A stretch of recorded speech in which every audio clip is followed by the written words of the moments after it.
Hey everybody, this is a video of my little Christmas tree that I am making, and I made it out of recycled paper that I slapped a whole bunch of green paint on, and this is just the last paper that I ran through my Sizzix Big Shot. I have a link for this die cutting machine down below. I will add a link to the circle die that I used in case you are interested.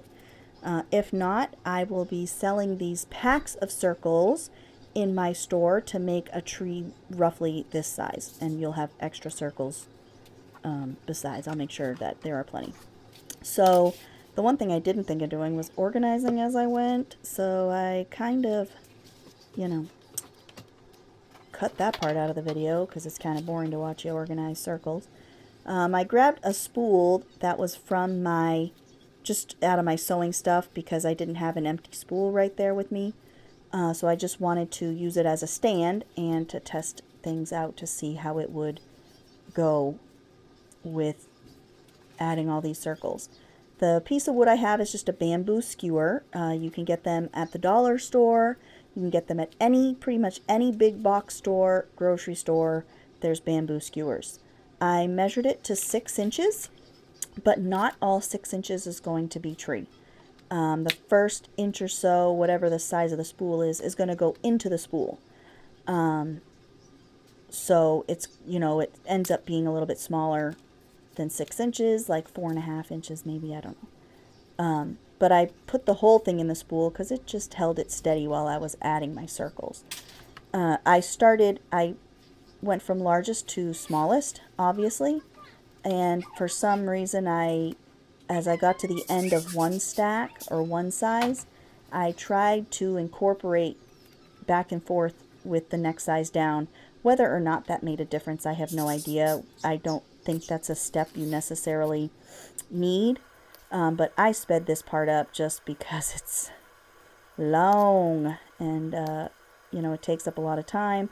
I was adding 2 at a time, 2 circles at a time, and then going through and splitting them up, and then going through and just kind of fluffing them up and making sure that they aren't stuck together and that they're sitting independently on the stick so that you get the most volume.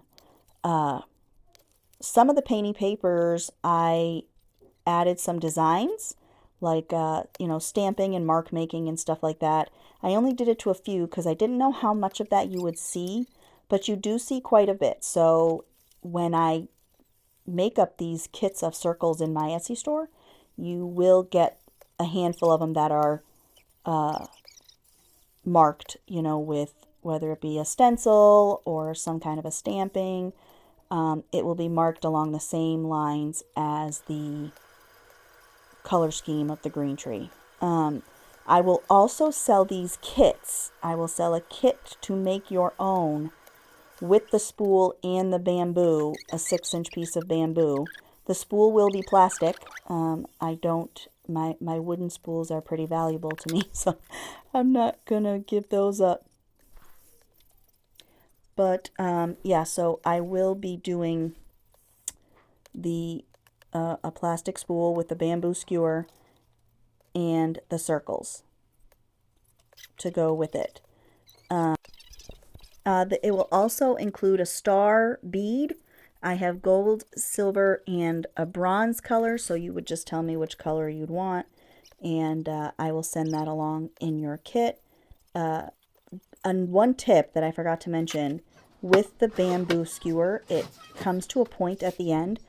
Put the pointy end up. It's much easier, obviously, to include to put the circles on a tip that's already pointy. I was going to use that tiny little wooden spool as you see there to the left, but it was obviously too small. It didn't hold up the weight. The tree just kind of flopped. So I moved on to plan B with the plastic spool, and I sanded the top because it was a little shiny, and I also sanded the bottom, and the rest of it is kind of textured. I'm going to paint it. I know paint doesn't like plastic, but I don't plan on it getting beat up anywhere. I'm probably going to wrap it up in tissue paper when I'm not displaying it so hopefully the paint will last. And if it doesn't, it just, you know, the cracks and the peels, I guess, just add to the patina. But you don't see a whole lot of paint on this anyway, because I do end up going around it with some twine and ribbon. So this is kind of just like a base coat, but I am glad I put the base coat on so that in the bare spots of the twine that you will see me wrapping around it, it gets, you know, you don't see that white shine through. Even it's like a beige, I guess. You don't see that color shine through the twine where it's got a little opening or it's missing a piece. But painting this was horrendous. The paint didn't really want to stick to it, and it took a long time between the coats that I put on for it to dry. So I end up putting the second coat on without, I end up putting the second coat on off camera and then recording when I start the twine process, and I speed that up too because it's kind of boring. I show you the stars there. You saw the silver, the gold, and the bronze color. And then this is where I already put the second coat. So I checked to make sure the tree looks good with that burgundy, which it does. And I have this burgundy twine that I got. I also have like red and black, and I have a whole array of colors. But the burgundy was like a fall thing at Dollar Tree. So I had bought 2 or 3 of those little rolls because I thought the color was fantastic. I haven't looked to see if they have a Christmas green. I'm going to have to go back and check because I don't have a dark green. I only have a light green, and I really like using this twine.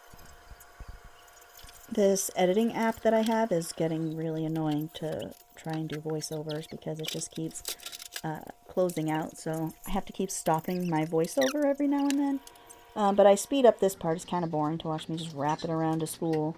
But I only used 1 drop of, one line of glue. I used Aleene's, and it seemed to work. It seemed to work pretty good, and I'm sure it's going to hold up. Aleene's, I don't usually have an issue with Aleene's. This twine I got from Dollar Tree. It was a fall thing. I'm going to go back and see if they have any darker colors for Christmas. I have, a whole bunch of twine colors, but the only green I have is a light, like a lime green. That's not really Christmassy, so I like to use twine. It gives a rustic feel. I use stuff out of my bag, my tassel bag. That's stuff I'm using to make my Christmas tassels from, in case I needed any more tassels. I already have this stuff already cut up, but it doesn't look like I will need it to make any more this year, so next year I will finish that up and probably use the rest of the stuff in the bag, or I'll use it for things like this throughout the whole season. I'm testing out bows. I don't know how to tie a very nice bow, so I just double knot it for now, and I embellish it later. I use hot glue. You can probably use any wet glue. I filled up the little cavity there. I stuck the stem right in, and then I finished filling it from the bottom. Now, if you do take this route, don't be like me and make sure that it dries, because I just really forgot the laws of gravity and my glue leaked out the bottom and it stuck to my paper. Luckily, nothing got ruined, and I'm sorry for the drop paper. It's kind of a mess, but I was making painting papers and this tree was kind of an experiment. I had gotten the idea years ago from a stamping tin. I think it was a stamping tin magazine. I don't remember whatever the name of that, the one that has a lot of paper art. They did something similar. I don't know if they did exactly the same way, but they did do a tree with a whole bunch of circles in varying sizes. So that is how I got started with this idea. Oh, see, I'm stuck. Look at that. But luckily it didn't really ruin anything. So I fill the top of this tree up so that it meets, the paper meets the star, and you don't see any of the skewer through the star, between the star and the paper. You could paint the skewer, I guess, a dark brown, and then that wouldn't really matter because it would be like a Christmas tree trunk, but you don't. I didn't bother. I was going to, but you don't see any of it. And if you do, it's a very itty bitty amount in between the star and the paper at the top, and I honestly can't really tell, so I didn't bother going through all that hassle to paint it. I needed to put something over that stupid knot that I couldn't make into a pretty bow. So I grabbed my box of my Christmas smalls, is what I call them. And I have little gems in there. I grabbed a red one. I also have green ones. And they have a sticky back, but I hot glued it on because the knot is dimensional, so the sticky probably wouldn't stay put. So I wanted to build up around the knot, obviously, so that the whole gem was backed on something and adhered at the same time. This is my cordless glue gun.